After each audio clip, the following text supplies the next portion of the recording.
A destination that was high on my travel bucket list, I finally visited AlUla in Saudi Arabia, and in this video, I'll be sharing all of the details of my trip to help you plan yours to AlUla.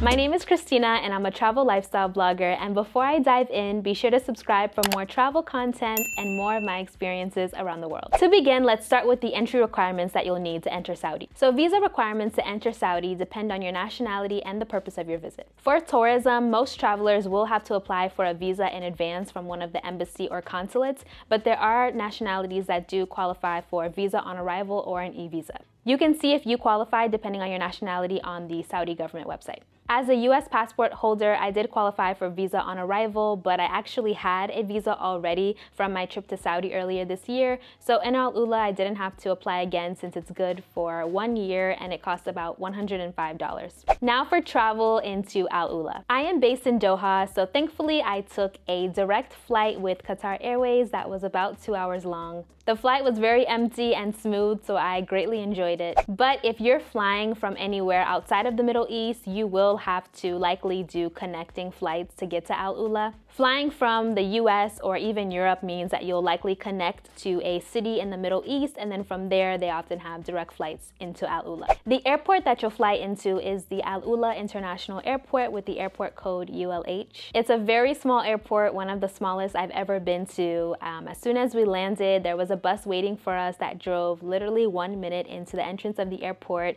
and from there we're standing in line. You can see the baggage claim on this side. It was very smooth. There's 6 immigration booths, so the flight was already nearly empty, but like the fact that there was like 6 immigration officers meant that the line also went by super quick. One thing I will say is that my friend did have her little tumbler, and it did get stopped during the security checkpoint, and they did like open it and smell it for alcohol. So they do not play about laws and rules here, so just be very careful about what you bring in so that your vacation can actually be a vacation.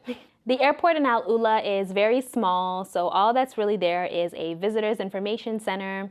There's a Dunkin' Donuts booth, an ATM machine if you need to withdraw cash, a currency exchange booth if you need to change cash, and there are rental car companies. There's 2 of them there at the airport. If you are landing in AlUla on a Friday, please keep in mind that due to Friday prayers, certain things may be closed. So like the currency exchange booth was closed when I landed on a Friday morning. There's also nowhere to get a SIM card at the airport, so you'll want to make sure that you kind of do your arrangements for a SIM beforehand. I use Holofly for my eSIMs, and that's a really easy way to just be connected no matter where you travel. It's very reliable, and I usually buy it like a day or 2 before and then install it and then activate it once I'm in the country. I will leave my link below in the description box so you can get 5% off of your next purchase for your eSIM if you choose to use my link.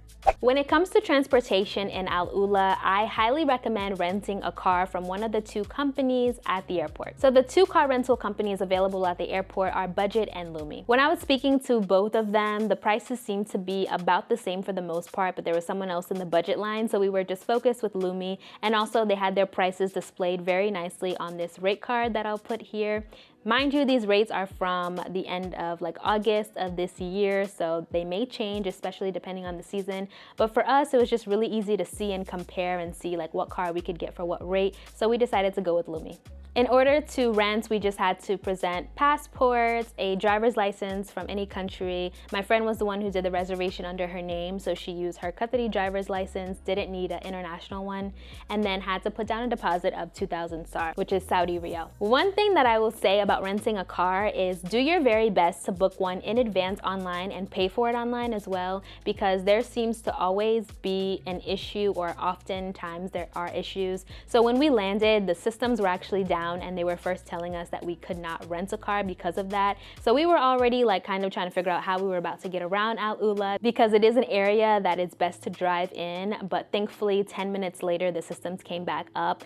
But even reading reviews, I read so many things about like issues of not being able to rent, or like the companies being closed because of prayer. So just keep those things in mind and try to be prepared ahead of time. We did try to book online like 2 days before our trip, and the website wouldn't let us, so I would recommend booking at least 1 week before. We ended up choosing a Hyundai Creta for 462.30 Saudi Riyal, which is about $123 for 2 days. This did include insurance, so honestly it was an amazing deal. A one-way taxi to our accommodation alone would have been like $50, so again, amazing deal, no complaints, and I was really happy with the rental rate that we got. And there are taxis available that will be kind of parked outside of the airport, but again, they can be very pricey, and I think the best thing to do is to just rent a car if you're gonna be in AlUla. The roads are honestly pretty much empty. There's like no one really on the road. The roads are smooth, comfortable. They can be a bit dark at night, but I don't have any concerns about driving whatsoever. And that's coming from someone who is very hesitant to drive abroad in general, so. Now for the best time to visit AlUla. Before we even get to any other aspects about traveling in AlUla, I think when you choose to visit is a very important thing to cover. Traveling to this region does mean preparing for very hot summers, which means that the summertime is usually when people try to avoid AlUla or the Gulf in general, which means that is the off season. So the best times to visit will always obviously be the cooler months, which is about from October to like February or even mid-March. I visited AlUla the last week of August, and I will say that it was hot, but the heat was bearable. Usually the heat is like, it's very hot and humid and it's very intense. It's like you're in a sauna. But around this time, I found that it was just like regular hot. And then even in the mornings and evenings, it was cool, which was very, very nice. So I would even say that like September is a good time to visit. However, the thing is, when you choose to visit during off season, you do run the risk of having to deal with so many things being closed for renovations or just because of the weather. So there were a lot of activities like the AlUla Adventure Hub, which has all the outdoor stuff like zip lining and rock climbing that were closed. A lot of events are just not taking place. A lot of cultural things are not happening. Whereas in the winter, it's a lot more expensive and it's like peak season, but you're gonna get those cultural events, those concerts, those festivals, those winter fairs, and all of the fun things that you can look forward to on your trip. So it's kind of like you have to choose between pricing and experience. I personally don't feel like visiting when I did took away from the experience drastically. I would have loved to do some of those outdoor things like ziplining I was looking forward to, and I didn't realize it was closed before booking my flight and everything, but I don't feel like it was the end of the world, and I still got to do a lot of things. I would just say to factor this in when choosing when to visit based on the type of experience that you want to have. Where to stay in AlUla? I would say that AlUla is known for its stunning desert luxury properties. I stayed at our HABITAS, which is absolutely gorgeous, and I do have a video review on that if you want to hear more about what my experience was like and what to expect. I'll put the link below in the description box. But our HABITAS AlUla is a desert retreat hotel in the middle of sandstone canyons, and it was just breathtaking. I booked a 2-night stay for 2,771.14 Saudi Riyals, which comes out to about $738.77, and stayed inside of the Canyon Villa, which does include breakfast every day. This rate is significantly lower than the $1,000 a night to $1,500 a night price point that it can be at during peak season, so you can see like how drastic the difference is between the different seasons.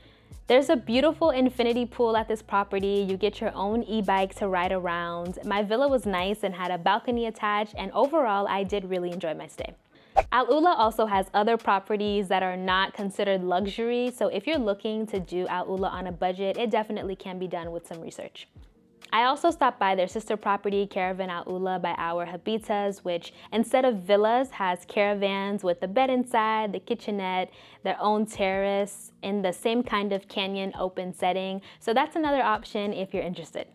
Saudi Arabia is a very conservative country. It's a Muslim country, so people do lean towards covering up, making sure shoulders are covered, legs, knees. In AlUla, because of all the different resort properties, you'll find that people do wear bikinis and they do wear shorts and things like that while on the property.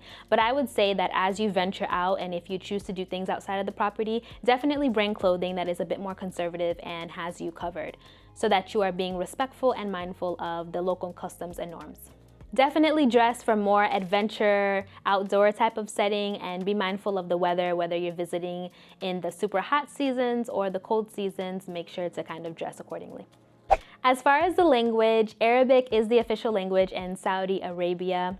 In AlUla, because it is kind of touristy and that's the direction that it's headed in, everyone pretty much speaks English that I came across, and if they don't, then there was like someone with them that did speak English and could translate, so that shouldn't be an issue or barrier.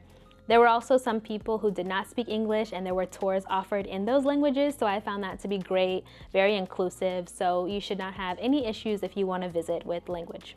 Worst case scenario, as I always say, pull out that Google Translate. I always make sure that I have Arabic downloaded or whatever language of the country I'm visiting, just in case I need to translate anything. When it comes to money in AlUla, I use my card for mostly everything to pay. At the airport, I did take out 500 Saudi Riyal, which I honestly kind of struggled to use, and I still have it sitting here in my room with me because I didn't use all of it, which I hate doing. So I would say to take out maybe 200 Riyals at most, just in case you need it, and then toward the end of your trip, try to like get rid of it through paying for like food or whatever, but you should be able to use your card for pretty much anything. As far as where to eat in AlUla, I did get to venture off of the property I was staying at and get to try a few places. But while I was on my hotel property, I ate at Tama Restaurant, which is the on-site restaurant, the only restaurant that is at our HABITAS AlUla. They serve breakfast, they have all-day dining, drinks, and dessert. Breakfast was included in my stay, and it came with this appetizer, this meze that came with bread, fruits, vegetables, and different spreads. And then we were allowed to choose 2 meals from the menu. The food was very filling. I also had dinner one night with like some grilled fish with vegetables and roasted wedges, and that was delicious as well. The restaurant is also next to the infinity pool, so if you want to go on site and just eat there, it also comes with a beautiful view. Pink Camel is a cute pastry boutique that I visited in Old Town. I actually stopped here on my way from the airport with my friend, and that was also delicious and had a great breakfast menu. Banyan's Tree Harat is a restaurant on the Banyan Tree property that I also had dinner, like a late bite at. They serve seafood, Middle Eastern cuisine, and they have seating inside, outdoor, and on the terrace. So I feel like you have plenty of different eating options, whether you want to eat on your property, depending on where you stay at, or whether you want to venture out. There is a restaurant that I wanted to spin the block on in Riyadh when I visited earlier this year that I found out there was a branch here in AlUla that I was really looking forward to, Suhail. My experience in Riyadh was so beautiful, but unfortunately they were closed again for this season doing renovations. So that's an example of like something, sometimes you might be looking forward to something, but they may be closed. So hopefully I can visit it again in the future. Now let's talk about some of the things that I did while I was in AlUla. You should really never have a dull moment while in AlUla. So some of the things I did and that you can also do on your trip. One, you can visit the Old Town AlUla. This is a preserved heritage site with mud brick houses, narrow alleyways, and historic mosques that go back 1,000 years. And today the area is kind of like a compilation of cafes, different shops, and things that you can look around and kind of wander and get lost. You can admire the art installations at our HABITAS that are part of the Desert X collection that you can find around different points of the property. Some are to be admired while some are very interactive, like my favorite one, the Now You See Me, Now You Can't trampoline one, which was very fun. You can take a guided Jeep tour of Hegra. So Hegra is Saudi Arabia's first UNESCO World Heritage Site that's located a little bit out of AlUla. So we drove one morning about 30 minutes to get to the Hegra Visitor Center. We booked like a private Jeep tour, and we were taken all over on like a 3-hour tour in this private vintage car. And it was just such a nice experience. We had 2 guides, were able to ask as many questions as we wanted to, and it was definitely a highlight of the trip. You can get a massage in the canyons. I did this at our HABITAS AlUla. I booked a 1-hour massage, and I was taken into a really nice private room with beautiful views. The door to the room was open, so it was just like the birds chirping, and it was very relaxing, and I greatly enjoyed it. You can also choose to book an outdoor massage, like literally in the canyons, so you can look into that if that's something that you are into. One of the most stunning architectural works I've ever seen, the Mariah Concert Hall in AlUla, is the world's largest mirrored building, and you can just walk through and see what that is like. I thought it was a very neat concept. So it's shaped like a cube, and here at this hall is usually where they host like concerts and events. For me, I think it's a genius idea, especially during the day, like when people go to visit themselves, they can just look at themselves on the outside, so that was really cool. And finally, you can visit the Elephant Rock, which is essentially a sandstone formation that looks like an elephant, and there are seating pits that you can just relax, have a drink or a bite, have shisha, and just kind of chill. I really love it. It's a cute hangout spot, something that I wish I had here back at home, but this is again another thing to do and a great way to end the night. So those are the activities that I did in AlUla. Again, there's so much to do, so many activities like hot air balloon riding, zip lining, rock climbing, so many different tours that you can book. Final thoughts on AlUla as a travel destination. AlUla was absolutely everything I imagined it to be and more. It honestly confirms what I was thinking after visiting the edge of the world in Riyadh. Saudi Arabia is a tourism destination to watch in the upcoming years. It's been very impressive to see how Saudi continues to transform and how they're kind of shifting their narrative and kind of taking their place in the tourism world. And I have really enjoyed exploring Saudi this year. AlUla was breathtaking, and it's just such a great escape, especially if you're in the Gulf region. One thing I will say is that as it continues to develop, I do hope that it doesn't become so overly curated, kind of like a Tulum where it kind of loses its charm.